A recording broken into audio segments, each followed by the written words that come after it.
अब हम हास्य रस का उदाहरण पढ़ेंगे कि हास्य रस की किस प्रकार सृष्टि होती है। मैं उदाहरण पढ़ देती हूँ पहले।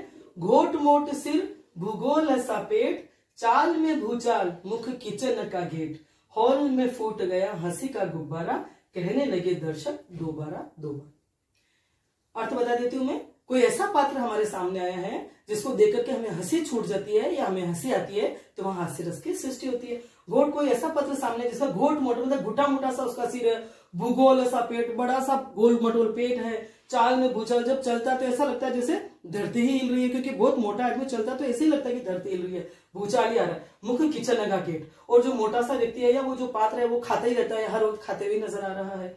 तो जैसे किचन का गेट या मुख की मुख में कुछ न कुछ वो डालते ही रहता है। हॉल में फूट गया हंसी का गुब्बारा, उसको देखते ही हॉल में हंसी का गुब्बारा फूट गया, मतलब सभी दर्शकों की हंसी छूट गई और कहने लगे दर्शक दोबारा दोबारा। मतलब उस पात्र को वापस हम देखें, अगर वो आके चला गया तो उसे वापस देखें, या वो जो भी हरकत कर रहा है वो बार बार करे ताकि हमें मजा आता रहे। तो इस प्रकार यहाँ हास्य रस की सृष्टि हो रही है। स्थायी भाव यहाँ हास है कि उस विचित्र आकृति वाले पात्र को देख करके हमारा जो हास नामक स्थायी भाव है वो जागृत हो रहा है। आलम्बन है या विचित्र आकृति, जिसको देख करके हास नामक स्थायी भाव जागृत हो रहा है, तो आलम्बन है या विचित्र आकृति वाला पात्र, जिसका घुटा मुटा सा सिर है, जिसका बड़ा सा पेट है और जिसके चाल में इसे भूकंप पड़ जाता है।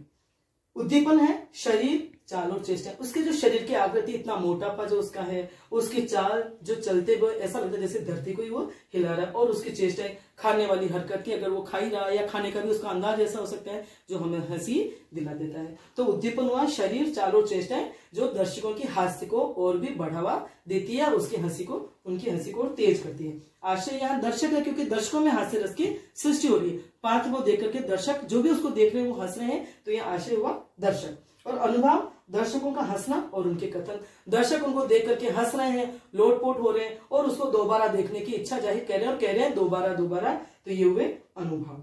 संचरी भाव हर्ष और औत्सुक्य, उनको देख करके मजा आ रहा है और उसको देखने की और उत्सुकता बनी हुई है, और उसकी हरकतें देखें और वो कुछ क्रियाकलाप करे जो हम देखें और हमें मजा आए, तो ये संचारी भाव है जो हास्य रस को और पुष्ट करते हैं, प्रबल करते हैं। ठीक है, आ गया समझ में। इस प्रकार से उदाहरण देकर के हमें पता चलता है कि इस उदाहरण में या इस दोहे में या इन पंक्तियों में कौन सा रस है। ठीक है, अब है ये करुण रस। मैं उदाहरण को पढ़ देती हूँ। शोक विकल सब रोवहि रानी, रूपशील बल तेज बखानी, करहि विलाप अनेक प्रकारा, परहि भूमितल बारहि बार। जब किसी प्रिय वस्तु का विनाश हो जाता है या नाश हो जाता है और प्रिय व्यक्ति से हम बिछुड़ जाते हैं, उसकी मृत्यु हो जाती है, तब ये करुण रस की सृष्टि होती है। तब शोक नामक स्थायी भाव हमारे हृदय में जागृत होता है और वो विभाव अनुभाव से पुष्ट होकर के करुण रस के रूप में परिवर्तित होता है।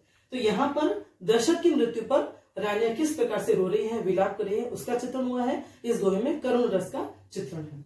शोक विकल सब रोवहि रानी, कि दर्शक की मृत्यु हो जाने पर सारी रानियां, सभी रानियां शोक से विवल हो रही है, विकल होकर के सब रो रही हैं। रूपशील बल तेज बखानी, दर्शक के रूप का, शील का, तेज का बखान करके, तरह तरह से याद करके वह बुरी तरह से विलाप कर रही हैं।